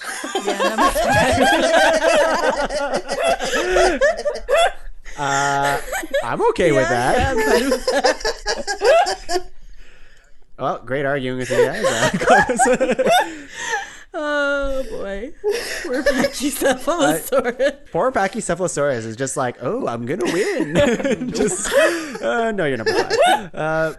I mean, yeah, we can always reorder this later, but it sounds like there was no argument for Pachycephalosaurus making it higher than 5. So I'm totally fine with it. I'm happy with that. All right, so now we go back to our original discussion. And what's at number 4? Brachiosaurus. I'm still saying it's Oculus dentavis. I'm sorry. And I know Teffer really doesn't like the Brachiosaurus. I'm comfortable with Oculus dentavis in spot number 4, but I might now be threatening my relationship with Teffer. I would put the Triceratops down there. Also fair. Good. Caddy, no Triceratops there. Okay, I can't believe I'm doing this, but have we talked about putting the Ankylosaurus there? No way. Okay, wait. Let's have a. I don't accept that. I can't accept that any of these dinosaurs are lower now at this point than the Oculus dentavis. Like I don't. This animal or this dinosaur is obviously really cool, but now we're in the final 4 here. And if you really look at it, like from the picture that you sent earlier, it just looks like a bird that we see today, but with a more murderous eyes, I guess. That's it. Have you ever really there's looked no at other a pigeon? like, oh, I've seen pigeons. But have you really seen? Have you gazed into the red murder eyes of it? Fine, fuck it. No, because put Oculus dentavis at number 4. I'm gonna go stress eat. We're still friends after this, right, Teffer? I think we're still friends. We'll see. Wow. Okay, we'll see. Okay, great. This is great. This is exactly what I wanted. Just do me a favor and put Brachiosaurus 3. We can't put Brachiosaurus higher than 3. Come the fuck on. It doesn't have any spikes. It doesn't have any teeth. It doesn't have anything going for it. It's just the only classic. thing All it has going for it violence? is that it's just a classic shape. It doesn't have anything. It's not cool. It's timeless. There's a lot of bitterness towards the Brachiosaurus. I mean, I had no idea that I hated the Brachiosaurus this much. To put things in a way that Teffer would appreciate it, a Brachiosaurus is like a Chanel suit. You know, it's like it's timeless. It's elegant. It just, you love it when you see it. You know, and you want to cling to it for dear life. I've never seen a Chanel suit. This analogy is completely over my head. I have to confess, Caddy, this is something you didn't know about me, but if there's something I hate more than a Brachiosaurus, it is Chanel. There is a long story behind this. There are a lot of factors to this, but you genuinely could not have picked a worse metaphor to win me over. Yes. I'm so sad right now. It's uninspired. Okay, did you know you were complaining that it doesn't have spikes? Many artistic renditions actually give it little spikes all along its spine. It's true. It's got a little, it's very cute. Okay, that makes me like it better, but it doesn't make me like it better than Triceratops or Ankylosaurus. Triceratops isn't on the list. Triceratops is on the list. Oh, Triceratops is on the Triceratops. list. I heard that as T-Rex in my brain. I'm so sorry. I'm tired. It's okay. We've been arguing for like an hour now. Put the Brachiosaurus. So it sounds like just put the Brachiosaurus. It's fine. It's fine. The Ankylosaurus will be the redemption dinosaur. I think that's what's going to happen. Well, I was going to say I am willing to take Triceratops at number 3. See, I'm pulling for Triceratops to be higher. It's got a very fun frill. It's great. It does have a fun frill. You're right. It is fashionable. And Brachiosaurus doesn't have Okay, that. one final interesting fact about the Brachiosaurus. Okay, when they eat all of that food, right? Because their bodies are so large and massive. Basically, they swallow it whole, and they have digesting stones inside their stomachs that help to mash things up. And I think that that's very close to like potion making inside its own stomach. And I feel like that might appeal to Teffer's witchy side. You know what else has that? Birds. What you have described as a gizzard. We could be having this conversation about Oculodentavis. But no, but you Oculodentavis didn't is want to already have at that full. conversation. You wanted it to be at the bottom. Fine. Put the Brachiosaurus. We'll let the Triceratops have a moment, and the Ankylosaurus will come in and bruise its way to the top. Number one. You know what? Number one. No, I'm not mad about I it. am unwilling to let Ankylosaurus be number 1. Holy What? shit. Did we do it? Our number 2 and 1? Here. Let's just make sure we're on the same page here. Triceratops 2 and Ankylosaurus 1? I am vociferously in disagreement. Tell us why. Vociferously, I say. Yeah. It's just, I don't know. Like, I like that it's a protect dinosaur. That's good, but it doesn't have any razzle dazzle like the Oh, you want the fashion part of the it. Triceratops. That's a fancy dinosaur, and I am a dandy. I appreciate me a fancy dinosaur. What is so fancy about a Triceratops? It just has 3 horns. It basically has like 2 eyebrow horns and a nose horn. Like, don't get me wrong, it's very interesting. They're very, very cool. But other than that, they have no distinctive features. The fancy neck frill. Okay, great. Neck frill, face horns. That's it. Ankylosaurus, low to the ground, a grazer, an aggressive defender. Basically, the Ankylosaurus is like the PK Subban of the dinosaurs. You can't help but cheer for it, right? So it's there. It'll defend itself. It's a solo animal that takes care of itself and manages its own stuff, as opposed to Triceratops, which live in herds. If we're honest, Triceratops are basically cow. They're basically cattle. Fancy cattle. I literally said on my ahead. list that the Triceratops is basically the cow of the dinosaur world. However, I said that as a point in its favor. Cows are great. Yeah, what you got against cows? Nothing. They're just boring. What? Disagree. Do you The like Ankylosaurus is like a little armadillo type creature. Like, I mean, it's like a walking army. It's incredible. Right? Look, Hattie, I'm... Yes? sorry, I interrupted you, so I stopped. No, go ahead. I am not arguing that Ankylosaurus should be number 1 because I love an underdog getting number 1. And the Ankylosaurus is the underdog. I believe that an Ankylosaurus could probably walk under a Triceratops just because it's so low. I don't think it's that small. I just think it could be so sneaky and stealthy. But I think we do have to give Triceratops its dues for being number 2, you know? We're not saying it's a bad dinosaur. We're just saying You know who would? Ankylosaurus is much lower than the Triceratops, though. I'm taking a look at this, and it's 4 feet for an Ankylosaurus and 9.5 feet for a Triceratops. So yeah, they can go right under for sure. I'm totally fine with. I really like this underdog thing with the Ankylosaurus, and like the more pictures I look of this thing, it's pretty fucking badass. I have to say. I don't know. I'm pretty okay with Ankylosaurus taking it, but. I know Bailey does not want that. Bailey, what if I send you a very cute picture of a baby Ankylosaurus, since we know you're susceptible to them? I will take that into consideration. All right, it's sent. All right, let's find one. I'm willing to entertain. It is. Oh my God, sold. Taking a while to load. It's done. The Ankylosaurus is Argument one. done. Wait, I'm still waiting for it to load.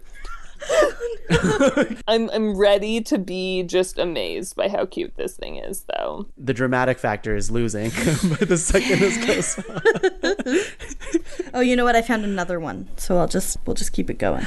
Here's a fun fact about the Ankylosaurus: is that its nasal passages is apparently very complex. Help their brains keep cool. So there you those go. are cute. And That's a really I like its big eyes and its little parrot beak. Mm-hmm. It has a little parrot beak. And on the top one that you sent us, it has the little scrotum tail, which I think is quite funny. And it has cute little horns. The testicle tail is what got Caddy on board That's with this. definitely not a point in its favor in my book. However, you know what? I think it's very sensible, and I think it would make a lot of sense if scrotums were more armored. Right. So, and again, unless they meet the perfect someone and they peel back the There you scrotum. go.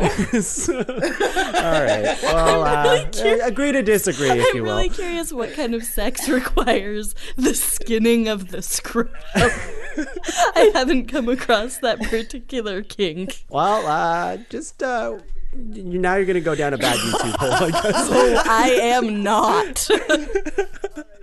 All right, we have our list of 5 here. We have the Pachycephalosaurus at number 5. At number 4, we have the Oculodentavis. At number 4, number 3, Brachiosaurus. And number 2, the Triceratops. And the number 1, the Bruiser, the low-to-the-ground armored lizard type. We have the Ankylosaurus. I'm thrusting my fist in the air with glee. Number Yes. one. Number one. Yeah, if anyone knows how to make the sound of Ankylosaurus, now's the time. Okay, I think that's pretty good. We're gonna take that as gospel there, of course. We got a real Ankylosaurus in the house today. All right, everyone, we are at the final leg of the show where we just rapid fire the honorable mentions that weren't able to make it on our list of 5 nor on the list of 12. So I'm gonna have Bailey just rapid fire the rest of your nominations. All right. here. Skipping past the things that are not actually dinosaurs, Amosaurus. It's just there was a very funny picture I saw. Ostrosaurus, sweet long boy. Velociraptor, because they're actually small and covered in feathers. Gargoylesaurus, because What? it's similar to an Ankylosaurus. It's a protect boy, and with a great name. And Archaeopteryx. Also Microraptor, right. but Teffer listed a Microraptor. Oh, and Diplodocus, because it's the longest boy. Thank you. And Caddy, what is the rest of yours? So I had Argentinosaurus, which is the largest ever recorded dinosaur, coming in at about 100,000 kilograms. Then there's the Giganotosaurus, which is the bigger version of the T-Rex. And I'm not beyond talking about something that is not a dinosaur, but the Liopleurodon, because it is the ancestor of the largest whale ever, the blue whale. Ooh. Oh, interesting. Man, I really wish some of these things were dinosaurs. We would have a different list, I think. Pterodactyl. Teffer, say the rest of your list if you can. None of the rest of my list are actually dinosaurs. Can I say them anyway? Yes, please. Say your disappointment. Pterodactyl. My favorite, not an actual dinosaur. I have a pterodactyl dance that I do when I'm sufficiently comfortable. I think possibly Bailey has witnessed it. Probably nobody else has. I think so. Can you describe it for the people at home? It's like a person dancing like a pterodactyl. There's a lot of like slapping and sort of crouching, I think. There's some head bobbing. I'm doing it, but you can't see it. There's like a little shoulder roll. There's a head bob. Then you get the elbows in there and you flap. And you want to get up on one leg and you kick the other leg back to be the tail and you know. Oh man, it sounds like anything but a pterodactyl that you're describing here. How dare you? Oh, it's pretty cool. I'm sorry. Continue, please. Mosasaurus, which is in fact a ocean-going reptile of the Atlantic Ocean. Basically a large predatory alligator/whale. Definitely looks like his name is Mose. And the last one, Plesiosaurus. Also a swimming dinosaur, also not a dinosaur, but you know. And Plesiosaurus is basically just Nessie, the Loch Ness Monster. Mm-hmm. Yes. I love that. Proving that Nessie is real after all. So I have, you basically said most of mine here. So I guess we talked about the Apatosaurus, which was, it's like it's like a Brontosaurus, I guess. Like it's a type, the one that looks like a Brachiosaurus, but it's not. Does anyone know the difference between the two, by the way? I didn't get to do enough research into this. I think they're just slightly, I don't know specific differences. Maybe the Brachiosaurus is bigger, I think. Yeah, so the Brachiosaurus is taller, the Diplodocus is longer, and the Apatosaurus fits in between the two. Oh, size-wise. But they all look kind of same. They're all tall, long necks. Teffer would hate them. Yes, but other than it is only the Brachiosaurus who can have his head up. Everyone else has heads at shoulder height.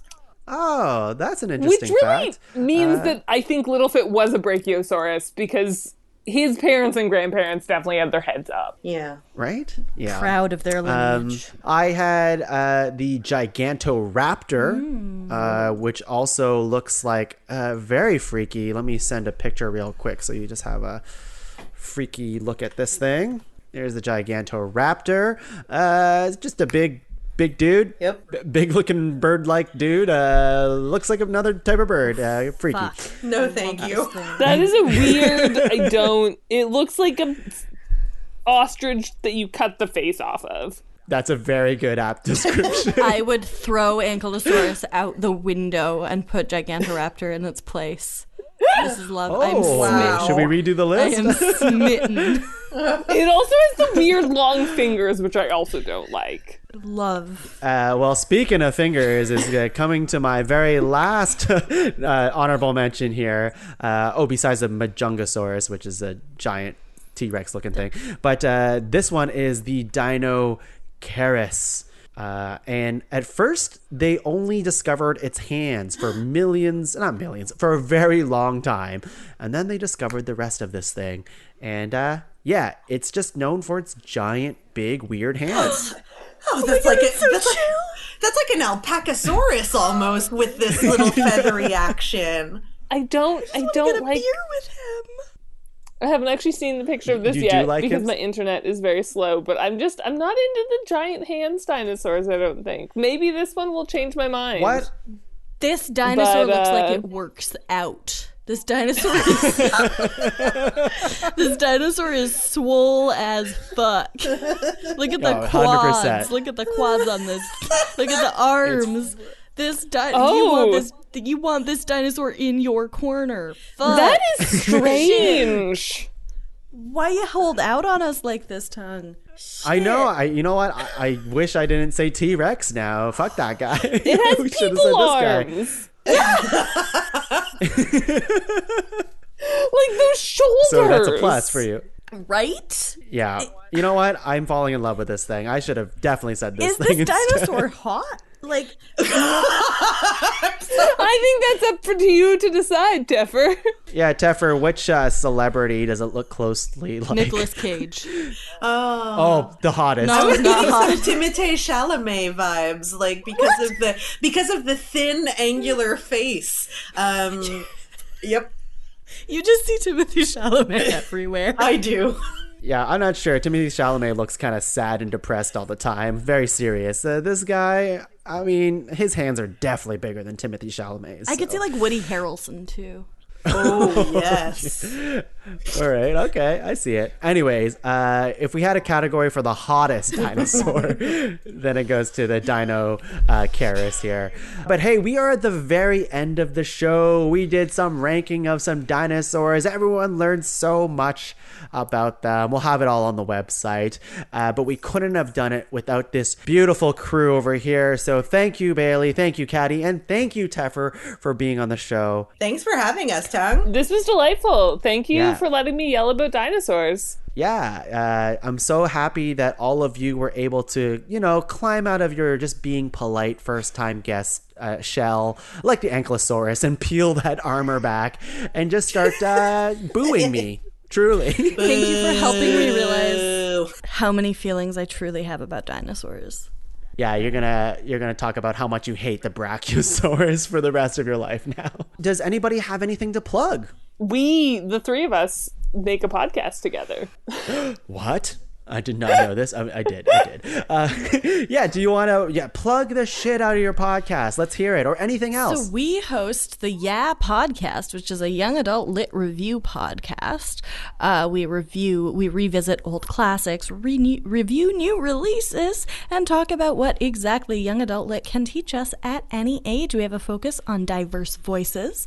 I'm giving the little spiel because I'm the producer, but Caddy and Bailey can give a little more if you want to. It's great. Find it on the Upford Network.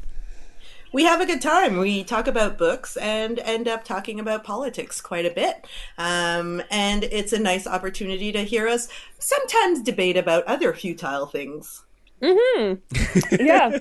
It's a delightful time. We read good books and we talk about them, and sometimes we read bad books and talk about why you don't like them. And sometimes Caddy and Teffer proclaim who can get it. And sometimes we fight about who can get it. Honestly, that's true.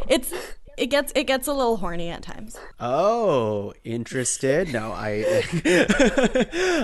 that sounds like a delightful time. Everybody check it out at the Upford Network. And if you want to hear these folks just scream at each other more, then I think, I'm assuming you're not always screaming at each other. We're usually nicer to each other than we were tonight. Usually. Not threatening each other with the godparent card. Well, thank you again so much for being here today. We'd be happy to have you back to talk about other things. We can rank about other futile things down the road. But for now, everyone can find the rest of the shows in the Pod Cavern at www.podcavern.com. We have plenty of shows there, all for your entertainment.